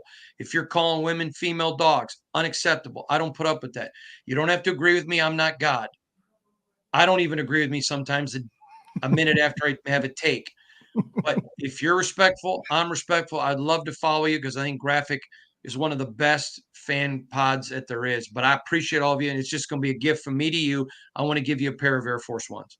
I love that. I'm gonna put it together. I'm gonna send you a text, and I'll get it all. I'll get it all together. Once again, on the way out, Hondo, let everybody know once again where to follow you at, man. And once again, also, we appreciate you for pulling up. We always have great shows with Hondo, man. But the cool thing is, right, we talk so much that it's just great to just hand the mic off to the great Hondo and just let him talk. We've been live for 6 hours today, Hondo. We've done 6 hours worth of live content today. So sometimes it's cool to just kick back and just watch one of the GOATs of this Raider content just take over our show. So we appreciate you as always, brother. Great. Make sure you send me the name of the person that wins. And then here's what I'm going to do. When I send the shoes out, I'm going to inform Graphk. And when you get them, make sure you tell them you got them, because invariably somebody will say, "Oh, Hondo must not." No, I give everything I say I'm going to do. But again, it's just a big thank you, and I just want to say to all of you, Look what you started, Hondo. Look what you started. Look what you started, man. A bunch of emails already. Look what you started. When you get the Well, shoes, send the video. Let me say this to you right now. This does not benefit Hondo Carpenter, and I was not asked to do this, but I need you to do me a favor if you like this podcast. Go like and subscribe, because good content deserves that. This is a great fan site. They don't claim to be journalists. They're fans, and they dissect information. I know for a fact Graphk talks to people, players in the organization, but it's a great one. These are two good guys. And so I challenge you, like it, subscribe, support it. And you got a lot of people who want you to click because they just see you as money. Yeah. But you got two guys doing it here who love it, who honor it, who love and respect you. And they didn't ask me to do this. Like and subscribe and enjoy it. Get your emails to them. If you send them to me, I'm deleting them. But one of you, I'm going to send out those Air Force Ones. Thanks for having me, guys. I got some other national radio interviews I got to do, but I appreciate you greatly. Yes, sir. Thank you once again, brother. We'll talk soon. Yeah, and if you want me, I'll come back the week before the draft. Oh no, we're definitely good. Let's discuss it. Because me and Wasted are going to be in Detroit for the draft, so we want to talk to you beforehand. All right, I'll be in Vegas, but okay, we'll talk to you then. All right, brother. Good to have you again. Thanks for having me. Salute to our brother Hondo, man. As always, he always makes our job a lot easier, right? Wasted. We don't got to say nothing. We just man. I mean, listen. I feel like styling and profiling right now. The man took us to the mountaintop. Hey, I want to say something before the show's over. I want to thank Hondo for coming over here and gracing us with his presence. But I also would like to congratulate you for reaching 24,000 subscribers. Is well deserved. I appreciate you. Hey, man, you're going to go down in the YouTube Hall of Fame. You know what I mean? Eventually. Hanging up in lights, brother. Congratulations, man. Thank you. Salute to everybody that's been commenting all night tonight, all the supers as well. I know we didn't get a chance to read every single thing, you guys, but it's difficult when we have a guest on. We can't really get to every single super, but I want to say I have 73 emails now, right now, and still going. My phone is still vibrating left and right. So salute to Hondo for flooding my OakLosVegas@gmail.com email. It's all love. Salute to Devin. Let me answer these on the way out. We still got 4,300 people in the building. I missed a lot today at work. What happens with our quarterback situation now? I really wanted Jaden Daniels. Like, really? Minshew is a backup quarterback for us, Devin. He's a guy that can come in and give you snaps as a starter if need be. This doesn't stop us from doing what we need to do. We're still going to try and trade up. And if we can't, we'll probably end up going to, the second wave of guys, which potentially could be the Michael Penixes of the world or Spencer Rattler, a guy that we just talked about. So don't worry, brother. We hired him as the backup quarterback. Him and Aiden are going to clash probably for that second spot. And I know Hondo has been very nice about Aiden O'Connell. I still believe, at this point, he's pretty much, before Minshew today, he was the only quarterback on the roster. But I still don't believe that he's the number one guy at this point. I still think that they want to upgrade that position. And I do believe they're going to do that in the draft. Let me see. Also, man, hey, let everybody know where to follow you at too right now, Wasted. While we got a bunch. Man, look, you guys know at Wasted Talent Raiders on YouTube, Raider Nation Unlimited. Everybody that's in there, I think I'm about 60 away from my next milestone. 11,000 people in here. There's no reason not to run it up to that next milestone. I think it's 11,000. Go out there, tell a friend to tell a friend. Get wasted with your brother Wasted. Y'all already know. And pay your bar tabs too here. Yes. Salute to everybody with all the kind words in the chat. Thank you. And salute to Hug, my brother, man. Thank you so much. I can't tell you how many times. I just got to thank you every fucking day, man. Salute to Hug. Salute to Raider and PA. Appreciate you guys. We appreciate you. Salute to Van City. Salute to all my guys. He said, everybody's saying great content. You guys were cooking. Salute to Ty also, man, for doing everything that you do for Shieldmore, brother, as a whole. We appreciate you so much. Salute to Hug also. Excellent show tonight, fellas. Congrats, new members. Love y'all, Graphk and Wasted. Like brothers. Likewise, my brother. Definitely. Raider Profit. Difference in what it is to win versus to prevail. I'm confident we will prevail in 2024. Raider Rios, great show. Thank you. Delano, great show, guys. Appreciate all you do for the nation. Thank you, guys, man. Thank you. And I think tomorrow, if nothing really happens crazy, I think I'm going to take a break tomorrow. I think I'm going to go throw the football around with my sons and spend some time with them, because today was a lot. But guess what? I enjoyed every single moment of it. Thank you guys so much for showing up and showing out today, whether you want to waste this channel on his live earlier or the 3 or 4 lives that we did over here today. Just thank you guys so much, man. And real quick on the way out, Spivey, best Raider content available. Mount Shieldmore forever. Let's draft Spencer the Snake Rattler. Love you guys and love this community. Salute to you, my brother. Thank you. As always, Spivey, we love you too, bro. On the way out, man, you got anything to say to the nation, man? You want to plug anything, brother? What you want to do? Hey, man, listen, I've already plugged the channel. I can't plug anything anymore, man. I appreciate all of y'all for pulling up, man. Thank y'all. And this was amazing night, man. Y'all have a good night. Facts. Appreciate you, fellas. Love seeing you both on one episode. Salute to Ralph. And on the way out, you guys, make sure you hit them thumbs up. You already know what it is, meaning wipe them feet and hit that subscribe button. Thank you, guys, once again for getting me to 24K. That's a huge accomplishment.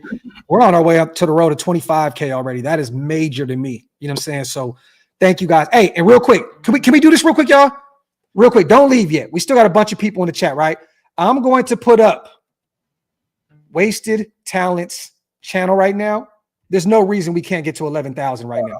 Man list. No. We're not doing that. If everybody can, please leave the chat right now. Go right here and hit that sub button. We are less than 100 away from getting 11,000 subscribers on Wasted Talents channel. Do me a favor, you guys. Go over there and hit that subscribe button, man, and go support some great content. That is our brother, and he puts out great work. Make sure you hit that sub button if you're not sub, because there's a bunch of new people in here, a bunch of new names. You know what I mean? So go subscribe to my bro, because he puts on great shit by himself as well. You already know. So go sub on the way out. As always, love y'all. Appreciate y'all. I'm going to go spend some time with the wife. We out. One.